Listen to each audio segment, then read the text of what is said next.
melakukan penyesuaian produk sesuai dengan kebutuhan masyarakat lokal. Itu ekstrim kiri. Bagaimana dengan ekstrim kanan? Di sini kita lihat perusahaan melakukan akuisisi foreign direct investment, di mana membuat investasi perusahaan menjadi besar di negara-negara yang dituju tersebut.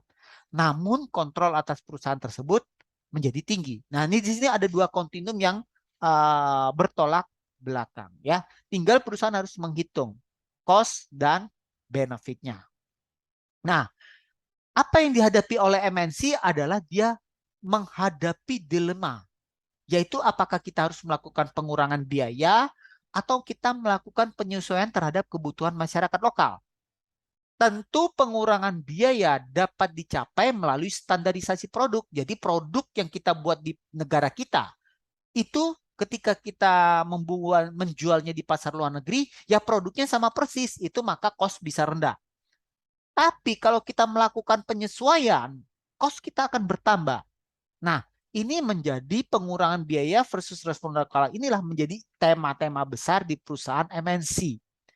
Kalau kita menggunakan local responsive, jadi menyesuaikan terhadap kebutuhan lokal, maka kita artinya menggunakan strategi diferensiasi, bukan strategi low cost. Nah, ini harus ada trade-off, ini harus kita pertimbangkan. Bagaimana kita mengurangkan biaya, pada satu saat yang sama kita merespon dengan kebutuhan lokal tersebut. Ya, ini trade-off yang harus kita pertimbangkan. Nah, ingat, salah satu pendorong utama globalisasi adalah memperluas pasar dalam rangka mencapai economic of scale, skala ekonomis, dan menurunkan biaya. Nah, bagi banyak eksekutif bisnis, bergerak menuju globalisasi didasarkan pada hipotesis globalisasi yang menyatakan bahwa kebutuhan dan preferensi konsumen di seluruh dunia itu akan semakin homogen. Ya, kalau dalam bidang teknologi ini nampaknya itu menjadi relevan. Nah, kemudian pondasi strategi dari hipotesis globalisasi terutama didasarkan pada pengurangan biaya. Biaya yang lebih rendah adalah senjata kompetitif bagi perusahaan MNC dalam rangka mencapai keunggulan bersaing tersebut. Nah, meskipun ada beberapa konvergensi preferensi konsumen di seluruh dunia, perbedaan nasional masing-masing negara tentu tetap ada karena lembaga dan budaya yang berbeda. Berikutnya di sini ada catatan, MNC mengalami tekanan untuk melakukan penyesuaian terhadap kebutuhan lokal agar sesuai dengan preferensi konsumen lokal dan persyaratan negara tuan rumah itu. Nah, tentu ini akan memerlukan biaya lebih tinggi. Sebagai contoh, di Indonesia, kalau mobil-mobil luar negeri ingin mendapatkan insentif pajak, maka dia harus menggunakan TKDN. Itu komposisi dalam negeri, ya. Di situ dilihat berapa sih komponen dalam negerinya. Kalau sampai 80%, maka dia akan mendapatkan insentif pajak. Nah, di sini kita lihat beberapa contoh Walmart menjual hewan hidup, ular, belut, kodok, dan lain-lain untuk persiapan makan di Tiongkok. Sementara IKEA menjual kulkas kimchi dan sumpit logam di Korea Selatan. McDonald menggunakan ayam dan ikan sebagai pengganti daging sapi di India. Dan menawarkan burger teriyaki di Jepang. Nah, ini salah satu responsif mereka, ya. Responsivitas lokal umumnya memerlukan biaya yang lebih tinggi dan terkadang akan mengurangi keunggulan biaya. Sehingga kita harus betul-betul mempertimbangkan antara pengurangan biaya dan respon lokal. Nah, ini disebut nanti kemudian rangka kerja integrasi dan responsif sebagaimana yang saudara lihat dalam gambar ini. Di sini ada 4 kuadran. Sumbu horizontalnya adalah bagaimana kita menyikapi respons kebutuhan masyarakat lokal. Sementara sumbu vertikalnya bagaimana terkait dengan biaya, penurunan biaya. Kalau kita tidak terlalu melakukan penyesuaian terhadap kebutuhan lokal, kemudian pressure untuk cost reduction-nya juga rendah, maka kita bisa melakukan strategi internasionalisasi seperti sepeda motor Harley Davidson itu kan tidak melakukan penyesuaian terhadap kebutuhan lokal. Rolex juga, Starbucks juga tidak. Nah, sehingga di sini disebutkan pressure for local response-nya rendah, kemudian cost reduction-nya juga rendah. Kemudian berikutnya kita pindah ke multi domestic. Nah, kalau multi domestic ini cost reduction-nya, isu tentang cost reduction-nya itu rendah, sementara pressure untuk local responsive-nya tinggi. Nah, ada yang namanya Nestle. Nestle itu di setiap negara memiliki produk-produk yang berbeda-beda antar negaranya.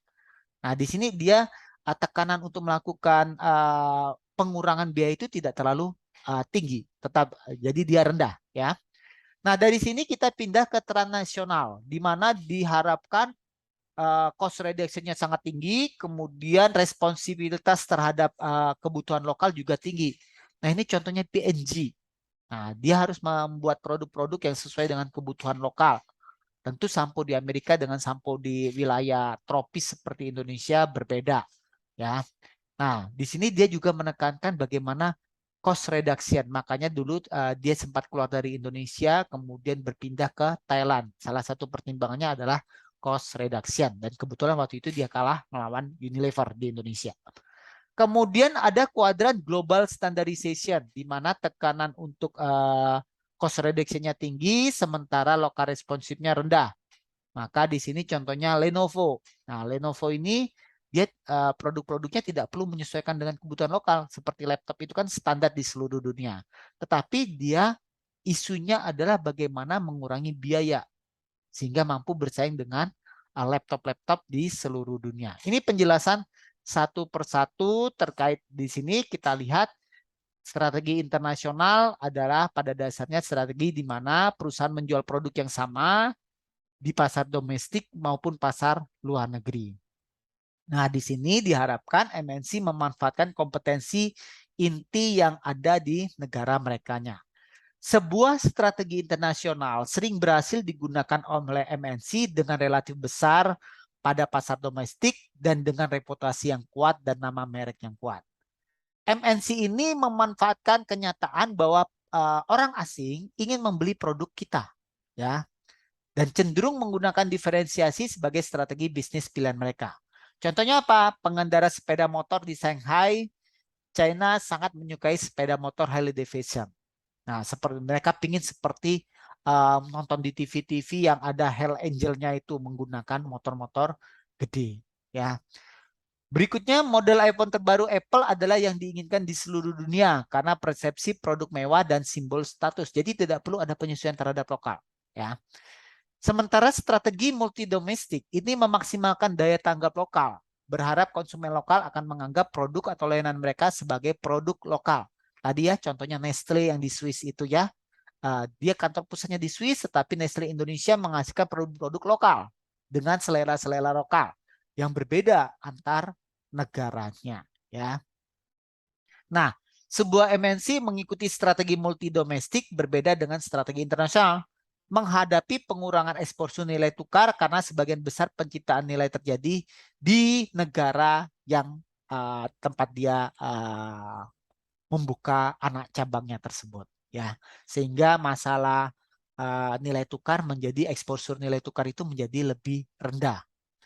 Strategi standarisasi global muncul dari kombinasi tekanan tinggi untuk pengurangan biaya dan tekanan rendah untuk respon lokal. Contohnya tadi Lenovo, produsen komputer Cina, adalah pembuat laptop ThinkPad yang ThinkPad sendiri adalah merek IBM yang kemudian diakuisisi tahun 2005 oleh Lenovo China. Jadi sekarang kalau saudara beli ThinkPad itu ThinkPad-nya mereknya Lenovo.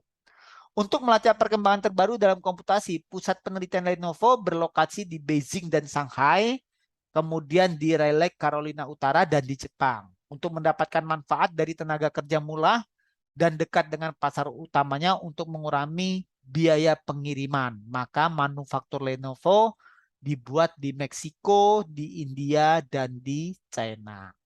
Sementara strategi transnasional mencoba untuk menggabungkan antara responsivitas lokal yang tinggi dan biaya terendah, ya.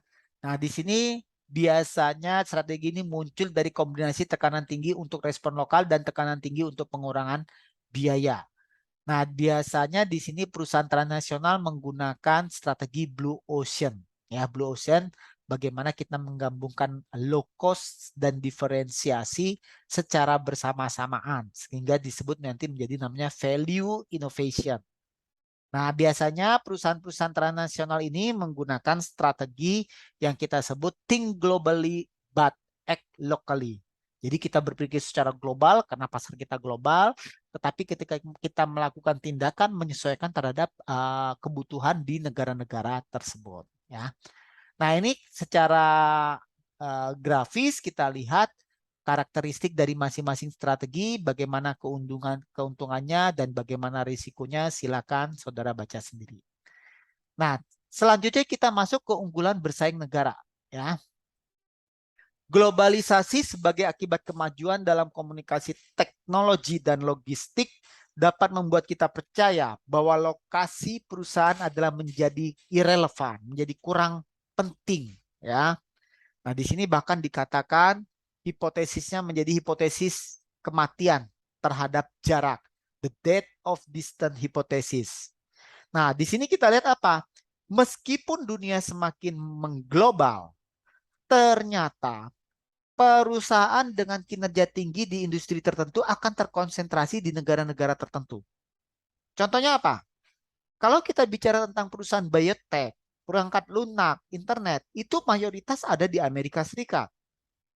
Sebaliknya, kalau kita ingin menjadi produsen komputer terbaik di dunia dengan biaya rendah, itu adalah China dan Taiwan. Kemudian kalau kita ingin mencari barang-barang elektronik kelas dunia, itu ada di Korea Selatan dan Jepang. Sementara kita bicara tentang mobil, hampir semua merek mobil terbaik di dunia ada di Jerman. Kalau kita bicara tentang mode, itu mayoritas ada di Italia. Anggur ada di Perancis. Nah, ternyata di sini setiap negara itu memiliki keunggulan bersaing yang berbeda-beda.